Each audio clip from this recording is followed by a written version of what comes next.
इस वीडियो में हम जानेंगे कि दिन के हर एक मिनट के लिए कैसे आप अवेयर हो सकते हो, कैसे सुपर प्रोडक्टिविटी को अचीव कर सकते हो।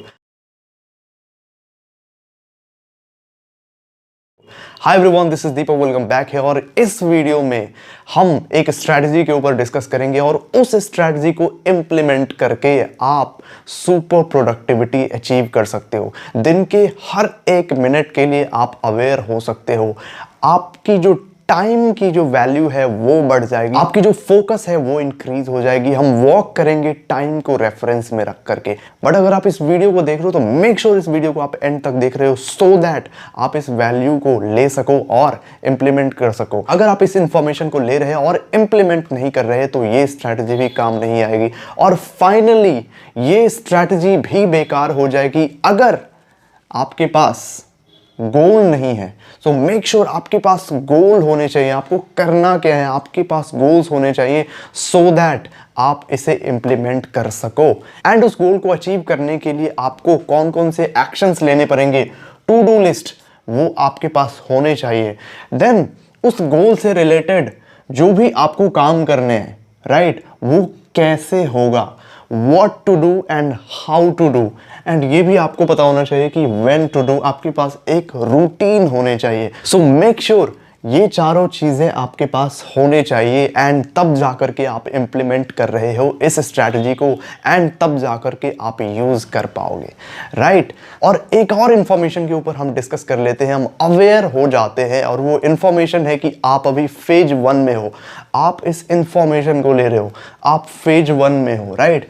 सो इंफॉर्मेशन आप ले रहे हो, इस वजह से आप फेज 1 में हो और ये इंफॉर्मेशन आपको एक्साइटमेंट देगी, राइट। बट ये एक्साइटमेंट ज्यादा देर के लिए नहीं रहेगी, कुछ देर के लिए रहेगी। अगर बाद में कहीं दूसरे जगह से सेम इंफॉर्मेशन आपको मिलती है, आप एक्साइटमेंट दोबारा फील नहीं करोगे बिकॉज आप यूज्ड टू हो जाओगे इस इंफॉर्मेशन के। आप सोचोगे अरे यार ये इंफॉर्मेशन तो मेरे पास है ही। बट ये जो इंफॉर्मेशन आपको एक्साइट करेगी और वो एक्साइटमेंट अगर आप हमेशा के लिए चाहते हो तो आपको फेज 2 में आना पड़ेगा। और फेज 2 क्या है? इंप्लीमेंटेशन। आपको चीजों को एग्जीक्यूट करना पड़ेगा सो दैट आपकी एक्साइटमेंट लेवल बढ़ी रहे, आप मोटिवेटेड रहे, आप चीजों को इंप्लीमेंट करते रहो। सो स्टार्ट करते हैं। इस सीरीज के अंदर हमने ऑलरेडी डिस्कस करा हुआ था हिडन फोर्सेस के बारे में। नेचर में कुछ ऐसे हिडन फोर्सेस होते हैं जो आपके हैबिट को अफेक्ट करते हैं, आपको इन्फ्लुएंस करते हैं, राइट, जिस वजह से आप हैबिट को बिल्ड नहीं कर पाते या फिर बिल्ड कर लेते हो उसी हिडन फोर्सेस का यूज करके। सो हमने डिस्कस कर लिया था एनवायरनमेंट। जिस भी एनवायरनमेंट में आप रह रहे हो वो एक हिडन फोर्स है जो आपकी हैबिट को अफेक्ट करती है। एनवायरनमेंट के अंदर हैबिट बिल्ड भी कर सकते हो एंड हैबिट बिल्ड नहीं भी कर सकते हो, ठीक है। सो दूसरा जो हमारा हिडन फोर्स है वो है ऑप्शंस प्रेजेंटेड टू यू। जो भी ऑप्शंस और चॉइसेस आपके सामने है वो भी आपके हैबिट को अफेक्ट करते हैं, आपको अफेक्ट करते हैं, इन्फ्लुएंस करते हैं। And third, physical space.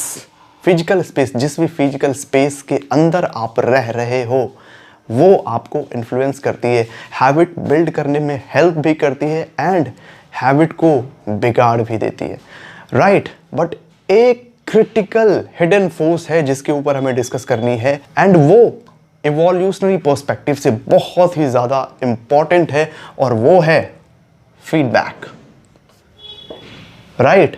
सो इसके ऊपर हम डिस्कस करते हैं। सो इसके हिस्ट्री पार्ट के बारे में हम थोड़ा जान लेते हैं। इस फीडबैक की हिस्ट्री पार्ट क्या है, ठीक है।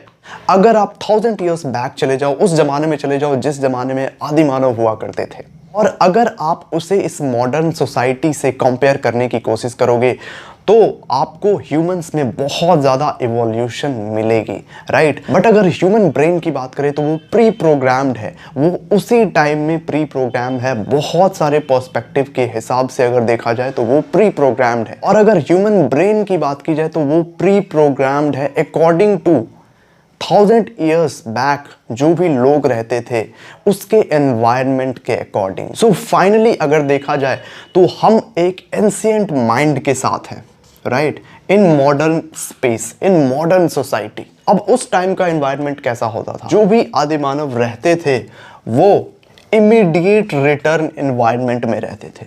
इमीडिएट रिटर्न एनवायरनमेंट का मतलब ये, फॉर एग्जाम्पल अगर बारिश हो गई तो बारिश की वजह से अब उन लोगों को शेल्टर की ज़रूरत होगी, तो ये फीडबैक उन लोगों को इंस्टेंटली मिलती थी कि बारिश हुई, अब मुझे घर चाहिए, और वो लोग अपने शेल्टर में भाग जाते थे और यही होता था उनका रिजल्ट।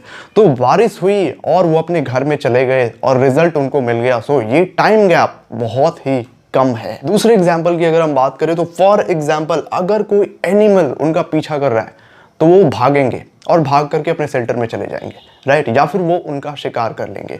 तो ये जो रिजल्ट है उनका, फॉर एग्जाम्पल वो अपने घर में चले गए, राइट, तो ये क्या था, ये था एक रिजल्ट, और उनको फीडबैक मिला कि मेरे पीछे एक जानवर है और मुझे भागना चाहिए। सो यहाँ पे उनके गोल और रिजल्ट का जो टाइम गैप है वो बहुत कम है। उन्होंने सोचा और इंस्टेंटली उसे पा लिया। फॉर एग्जाम्पल भूख लगती थी तो किसी भी जानवर को शिकार कर लेते थे और उनका गोल है अब शिकार करना, तो उसके बीच का जो टाइम गैप है वो बहुत ही ज़्यादा कम है, राइट। जैसे उन्हें भूख लगी, उन्हें फीडबैक मिला, एंड जैसे फीडबैक मिला वो शिकार कर लिए, राइट।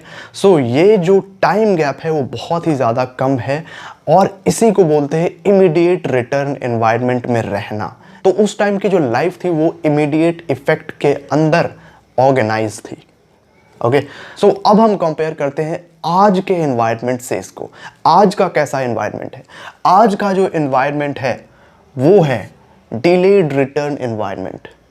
हम ह्यूमंस रह रहे हैं डिलेड रिटर्न सोसाइटी के अंदर। फॉर एग्जाम्पल हम जो भी वर्क कर रहे हैं, फॉर एग्जाम्पल आपको जॉब चाहिए, तो वर्क तो इसके लिए आज कर रहे हो, बट इसके जो रिजल्ट होंगे वो आपको 4 इयर्स बाद मिलेंगे, 5 इयर्स बाद मिलेंगे। तो यहाँ पर आपने चाहा कि मुझे वो जॉब चाहिए और उसे अचीव करने के लिए ये जो आपका गोल है इसमें टाइम गैप बहुत ज़्यादा है, राइट। सो आपको फीडबैक मिलेगी कि आपको वो जॉब चाहिए और उसके लिए ये वर्क करना पड़ेगा, बट बार बार आपको फीडबैक नहीं मिलेगी, राइट, बिकॉज टाइम गैप बहुत ज़्यादा है। अगर आप ऑब्जर्व करोगे तो मेजॉरिटी ऑफ द वर्क जो भी आप करते हो उसका जो रिटर्न है वो डिलेड है, राइट, वो इमीडिएट नहीं है। और इमीडिएट नहीं है इस वजह से आपको फीडबैक नहीं मिलती जिसकी वजह से आप मोटिवेटेड होकर के एक्शन ले सको, और इस वजह से आप हैबिट बिल्ड नहीं कर पाते। अनसर्टेनिटी बहुत ज़्यादा होती है, और अनसर्टेनिटी बहुत ज़्यादा होते तो डिप्रेशन आते हैं, स्ट्रेस आते हैं। और आप ऑब्जर्व करने की कोशिश करो कि किसी एनिमल के अंदर आपने कभी स्ट्रेस देखा है या फिर डिप्रेशन देखा है, और अगर आपने देखा भी होगा तो वो सही होगा सिर्फ इस पर्सपेक्टिव से, वो होगा इमीडिएट। फॉर एग्जाम्पल उनको कोई प्रॉब्लम हो रही है और जैसे ही वो सॉल्व हुई तो वो स्ट्रेस से बाहर आ जाएंगे, और उनकी प्रॉब्लम सॉल्व होने में ज़्यादा टाइम नहीं लगता, वो इमीडिएट होती है। बट यहाँ पे इमीडिएट नहीं है, डिलेड है।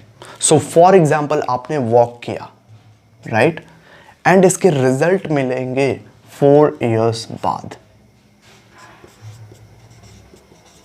राइट।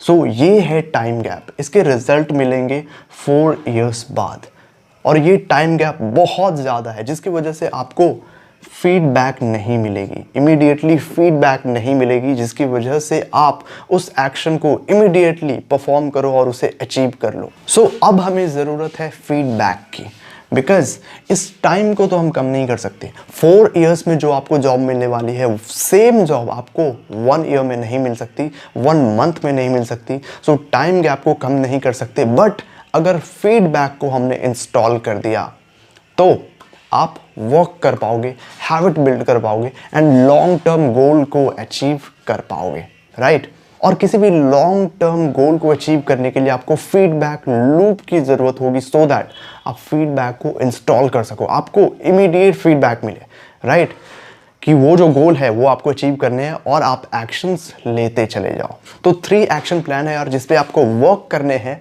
एंड आप फीडबैक को इंस्टॉल कर सकते हो। तो फर्स्ट आपको अलार्म लगाने हैं। जितने आवर्स आप वर्क करते हो, फॉर एग्जाम्पल आप 8 आवर्स वर्क करते हो, तो 8 × 2 16, हर 30 मिनट्स पे आपको अलार्म बजने चाहिए। हर 30 मिनट्स की अलार्म आप सेट कर लो, right. First action plan. Second action plan, आपको कैलेंडर रखने हैं, राइट, एंड जिस भी दिन आपने वॉक किया है, फॉर एग्जाम्पल आप वॉक कर रहे हो एंड 30 मिनट्स के बाद अलार्म बजी, आप क्वेश्चन पूछो कि लास्ट 30 मिनट्स क्या मैं प्रोडक्टिव था या नहीं था।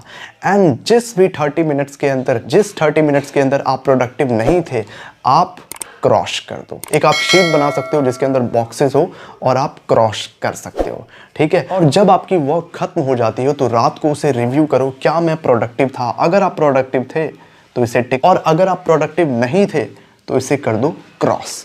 बट एवरी 30 मिनट्स के बाद जब अलार्म बजेगी तो आप टाइम कॉन्शियस हो जाओगे, और यही है फीडबैक आपके गोल के लिए।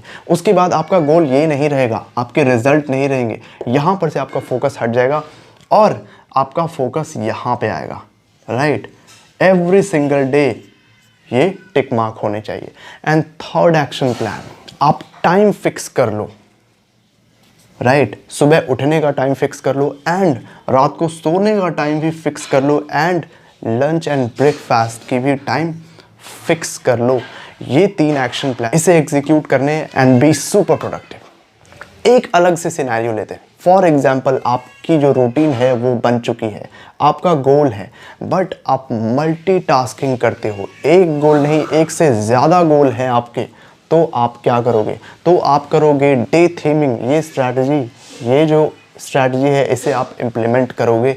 डे थीमिंग आप यूज़ करोगे। फॉर एग्जाम्पल, फर्स्ट डे आप फर्स्ट गोल के लिए प्रिपेयर करोगे, एंड सेकेंड डे आप सेकेंड गोल के लिए प्रिपेयर करोगे। ऐसा नहीं कर सकते कि 8 आवर्स आप एक गोल के लिए काम करोगे एंड दूसरा 8 आवर्स दूसरे गोल के लिए आप काम करोगे। ये स्विच करने का काम नहीं कर सकते आप, अदरवाइज आप प्रोडक्टिव नहीं हो पाओगे। So make sure day theming आप यूज़ कर रहे हो।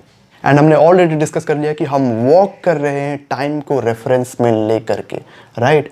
हर 30 मिनट्स के बाद आपका अलार्म बजेगा एंड आप क्वेश्चन पूछो, क्या आप प्रोडक्टिव थे लास्ट 30 मिनट्स। नाउ बहुत सारे लोगों के साथ ऐसा होता है कि वो टू डू में फंस करके रह जाते हैं। टू डू मीन्स जिस काम में ज़्यादा टाइम नहीं लगता उसमें फंस करके रह जाते हैं और प्रायोरिटी पे आ ही नहीं पाते, राइट। सो वो खुद के रास्ते का रोड ब्लॉक वो खुद बन जाते हैं। नेक्स्ट, फ्रेमवर्क में आप ज़्यादा मत फंसो तो बेटर है। आप गोल डिसाइड करो, जो स्ट्रैटेजी मिली है उस पर काम करो, इम्प्लीमेंट करो एंड गोल को अचीव करो। उसके बाद आपको यार अगर बहुत ज़्यादा सोचने की आदत है कि मैं कौन सी स्ट्रैटेजी का यूज़ करूं, कैसे प्लान करूं डे को, एंड बहुत सोचे जा रहे हो, स्ट्रैटेजी फ्रेमवर्क्स में फंसे पड़े हो, और फ्रेमवर्क मिलने के बाद भी आपको लगता है कुछ ना कुछ तो मिसिंग है, राइट। तो इसके ऊपर भी हम डिस्कस करेंगे, बट वो वीडियो हमारा अलग से बनेगा और इन दोनों के ऊपर हम डिस्कस करेंगे एंड इस प्रॉब्लम को सॉल्व करेंगे। सो आई होप ये सारी चीज़ें आपको समझ में आ गई होगी, एंड मेक श्योर आप इसे इम्प्लीमेंट कर रहे हो। अगर आप इसे इम्प्लीमेंट नहीं कर रहे हो तो सिर्फ आपने इन्फॉर्मेशन ली है, आप सिर्फ फेज़ 1 के अंदर हो, फेज़ 2 के अंदर नहीं हो। जितने सारे इन्फॉर्मेशन ले रहे हो आप सिर्फ उसे इम्प्लीमेंट करो, दैट इज़ इट। या फिर उतने ही इन्फॉर्मेशन लो जितने की आप इम्प्लीमेंट कर सकते हो। And I hope you guys you will do this, and make sure channel को सब्सक्राइब कर रहे हो अगर आपको वैल्यू मिली हो। सो इस वीडियो में इतना ही, मिलते हैं अगले वीडियो में, तब तक के लिए बाय बाय।